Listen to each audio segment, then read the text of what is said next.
Welcome to the SBM training session on post orientation. I'm Gary Hankins, your narrator. I'll be discussing the elements and techniques on how to give a post orientation. In most states, they require that security officers are licensed and undergo specific training. I don't cover that in this training session, other than pointing out that supervisors must know the laws and regulations of the jurisdictions they are assigned to. Being a supervisor is rarely dull or boring. Each day brings new challenges, new problems, and new opportunities. In most cases, it is an in-the-field job, bringing you, the supervisor, in direct contact with many people. I don't profess to have all the answers to all the problems you may run into, but I can give you the principles that will help solve most of the common problems. First of all, why supervision? As a security supervisor, you need to be many things. For management, you are the eyes and ears. You are a cost-effective necessity. In other words, unlike the security officers, you don't bill directly to the customer, but indirectly, you most certainly save the company money. Because without supervision, there would be uncertainty, little or no profit, and a company couldn't remain in business. How would anyone know what to do, when to do it, or where to do it? Just knowing that, you have to train. You have to be a communicator, a motivator, an evaluator, and much more. Every day of your career, you will be called on to train. This is a fact that you cannot get around. Some security officers require more training than others. And still some security officers require retraining. That's because everyone isn't able to learn as fast as others. Most of your success as a supervisor will be as a result of how well you train. It is probably the most demanding as well. You have a tremendous amount of information that you need to pass on to your officers. The problem in the security industry is that time restraints can hinder you in giving the best possible training. This is probably more evident in post orientations. A post orientation is when you have to teach a new security officer what his or her required duties are on a post. Regardless if you are instructing an officer on all the duties and responsibilities for a post, or showing the officer a new procedure, the effect is the same. You are giving an orientation. Think of orientation as teaching and testing. Security officers need to be taught how to do something. Then if you need to know if they understand what they were taught, this is accomplished by testing. Testing can be in the form of a written test or just a verbal question and answer session. In the field, written testing is sometimes difficult, so more often than not, your testing will be verbal. Either way, you need to know if the officer comprehended what you have just taught. Whenever they don't understand, further training is required.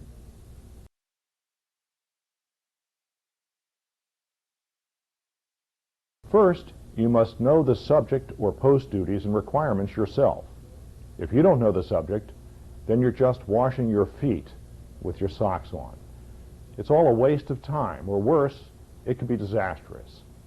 Suppose you were giving a post orientation regarding lobby doors that were supposed to be opened at 7 a.m., and you tell the security officer to open them at 8 a.m.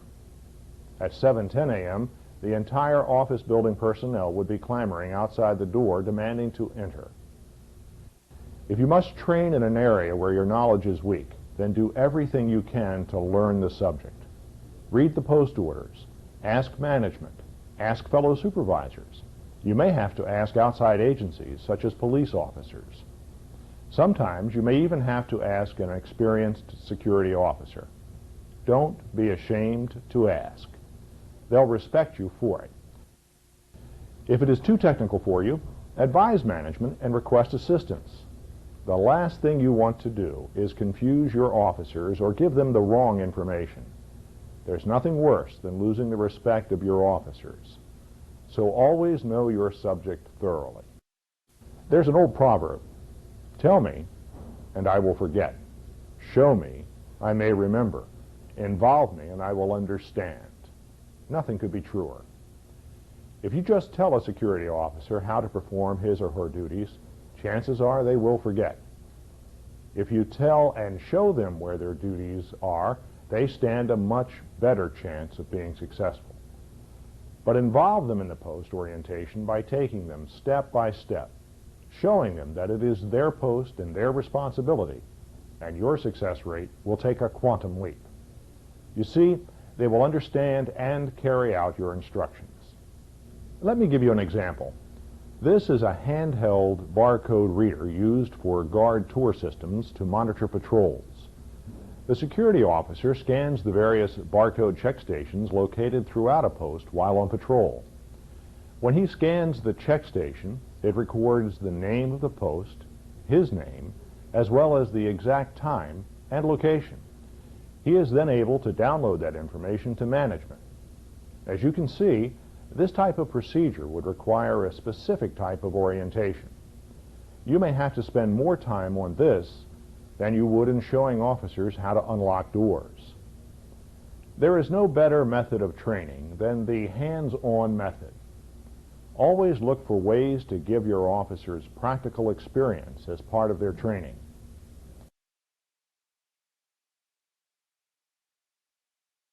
Always give your security officers prompt feedback. Tell them how they're doing. That officer that was taught how to use the barcode system should be told at the end of his shift that he did well. If he made some mistakes, then show him what he did wrong and how to correct it. Don't wait too long, or they'll lose interest and forget all you taught them. The same is true when an officer asks you a question. Answer their questions right away. If you don't know the answer, write it down in your notebook and get back to him as soon as possible. With certain subjects, it isn't practical to have them actually perform the act.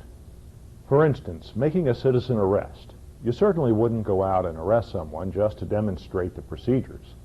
But you could simulate the procedure, advising them of the laws and physical restraints involved. During these sessions, you should point out the rights and wrongs. There are many other areas where simulation is more practical than hands-on. Repetition. Don't expect to tell an officer how to do something once and expect them to remember it forever. They have a lot of duties that they have to keep up with, and sometimes you have to repeat things. Perhaps you've noticed that in this training video, we practice what we preach, so use that principle in your post orientations. You are the best person to evaluate if a security officer has not only learned, but is applying that knowledge while on the job. One form of testing is repetitious testing. The more critical the subject, the more testing you should have. Just giving them the information is not sufficient. You need to know how much they absorbed. I'm not necessarily referring to a paper-pencil test with true or false multiple choice questions. Although they have their place, what I'm talking about is a much broader meaning. You need to be constantly testing your security officers. For example, while you're on a post inspection, you observe a light out in a stairwell, an exit door blocked, and a fire extinguisher missing from its rack. You look over the officer's daily log reports, and you don't see any of those things documented. Obviously, the security officer has missed them and has failed the test. But on a written exam in a classroom, he might have gotten a 100 on the written exam. But in your classroom, it is live. These were all serious mistakes that could result in personal injury and extreme liability for the client and your company. You now have two possibilities. Retrain him on the importance of being observant, or have him removed. Applied training means that all the training that ended in the classroom or during a post orientation was just a waste of time if it is not applied in practice. You have to help your officers use what they were trained in. In the security industry, training never stops because the industry never stops changing. Add that to the fact that 6 months after training, the average student will have forgotten a good portion of what they were taught. How do you keep up? By training in the order of events. First, you become knowledgeable. Next, you develop training experience, keeping in mind hands-on training. You then have to build a training bridge from the classroom to the post where you take over. Whenever possible, you should schedule training. Tell the security officer when you will be on post to train him or her. If you are training a new security officer or one that has never worked that post, training should be conducted at the beginning of the shift. Never forget, you are in a business, so always keep your eye on the budget. Try not to schedule training into overtime. Train and test while the officer is on duty whenever possible. Always keep training sessions to a reasonable length of time. You need to mix your training with supervision. During the first few months, your security officers will be on a learning curve. They will need to become knowledgeable in company policies, procedures, rules, regulations, and the laws regarding security. You will need to teach or reinforce the dress code required on posts. The first impression that a security officer makes is how they look. If a security officer looks sloppy, they are perceived as being careless and unconcerned. Many times, a security officer is the first person the public sees on a post, which has a direct reflection on the customer's reputation. The thinking is, if they hire sloppy security officers, what kind of business are they running? And even more important than that, a sloppy security officer is a direct reflection on your company. When someone sees a sloppy-looking security officer in your company's uniform, they get the impression that all your security officers will look like that. It could cost your company new business. But don't stop at the uniform. What about the officer's personal hygiene?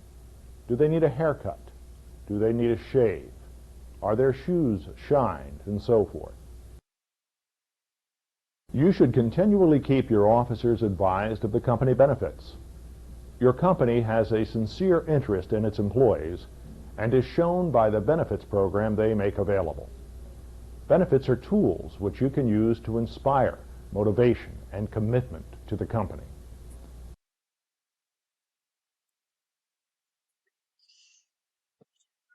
Remember, tell me I will forget, show me I might remember, involve me and I will understand. Well, here is where you can use that. Let them know the goals of the company, how they can become part of the company. Bring them up to date on the history of your company. There are many things that make your company different and better from other companies. It will create team spirit and commitment. As I mentioned earlier, post orientation is a special kind of training. This is where you have to show the security officer the duties and requirements of their posts. They need to learn all the details about the post. Depending on the complexity of the post, some security officers may have to go through post orientation several times. During this training session, I have gone over the principles of post orientation and techniques. Now I want to get into more specifics. This is where you have the opportunity to involve the security officers so they understand. Don't just tell them where to patrol. Walk the post with them, pointing out specific areas of responsibility. You should also refresh yourself with the post instructions so that you become familiar with all the duties. Have a checklist or post orientation form that highlights the various duties and procedures required. Maintain a checklist for each post you manage. Here are some of the important items you need to cover on most posts. Telephones. Security officers should know where the telephones are, who to contact in the event of an emergency besides 911. Should they answer the telephone? If so, how do they answer the telephone? What words should be used? Is part of her duties to take messages? Constantly impress on your officers not to use the telephone for personal or long-distance calls. If they're making personal calls, they aren't patrolling. Many security officers have lost their jobs over making personal telephone calls, and many companies have lost their contracts for letting officers make personal calls. Post instructions and specific duties. This area of training is particularly significant. This is where you teach security officers routes and schedules for patrols, schedules for the locking and unlocking of doors, how to vary patrols and not set up patterns, what to do if they observe a security risk, which risks require immediate notification, and for which ones a report will suffice. Personnel control. Security officers should be aware of the various kinds of personnel they will be dealing with and what the procedures and policies are regarding personnel. For example, a security officer assigned to a gate, an officer working in a shopping center, and an officer working the front desk of an office building would all have different procedures. The procedures would change even more during non-business hours. One other area regarding personnel is vehicle control. If the post procedures require that security officers monitor vehicles, make sure that all your security officers know the procedures and what to expect, like what the various stickers mean, what vehicles can park in certain areas, how to issue parking permits, and how they enforce them. Procedures should be clearly defined in the post instructions. If they are not, then it is your responsibility to advise management so they will be. Key control. Many posts have locking and unlocking procedures. Officers need to know where keys are stored, which keys open which doors, and what time those doors are to be locked and unlocked. It is also important to teach security officers how to store keys so that they don't get lost. When an officer loses a set of keys, it could cost your company thousands of dollars. Fire protection. Security officers need to know where all the fire protection equipment is located, such as alarm poles, sprinklers, fire extinguishers, smoke detectors, fire stands, fire alarm panels, and more. Not only do they need to know where these items are, but how to use them, what to do if they activate, and who to call. Post instructions. Every post should have post instructions specific to that post. The instructions should be stored in a specific location so that when needed, they will be available. You should go over the post instructions with new security officers, pointing out each duty and explaining each purpose. Have them initial and date the post instructions. Why? If a security officer fails to carry out a duty, the first excuse is usually, "I wasn't told." All of a sudden, it is your fault. So protect yourself. When you first give a post orientation, have the security officer sign a post orientation form, or if one is not available, have them initial and date the post instructions in the margin on every page. When you are finished, ask questions. If they're unsure, then go over them again until you are comfortable. Remember, your training sets the tone of performance. Teaching report writing is part of your responsibility. Show or reinforce for your officers how to fill reports out and when to use them. As a supervisor, you should carry blank company reports so you can replenish them as you check posts. Get one of those portable plastic file boxes that hold hang folders. You can get them at most office supply stores. Before you get in your car, fill the box with enough blank reports to stock up your posts. When you arrive on a post, check to see that there are a sufficient number of blank reports on hand for the security officer. If not, replenish them. The next order of business is to pick up and review all completed reports. Reports are the bridge between your company and the customer. The first thing many customers look for when they come to work is the daily log and incident reports. They are an account of what happened at their business when they weren't there. So it is very important to them. Your attitude has a direct effect on your relationship with your security officers. Remember that new officers are not stupid. This is all new to them. Some officers may be slower learners than others. You need to be patient and understanding. Security officers will forget, will make mistakes, and miss scheduled activities. Your attitude must be serious so that the officer takes training seriously. You must also be patient, remembering that they might be confused with all this new information that they're trying to absorb. Never make a security officer feel stupid or slow. If your attitude is sincere, then they will take that as a sign that you're interested in them, as you well should be. Remember that your security officers look to you for guidance and information. Your customers look to you to train your security officers for their businesses. And your company requires you to do both well.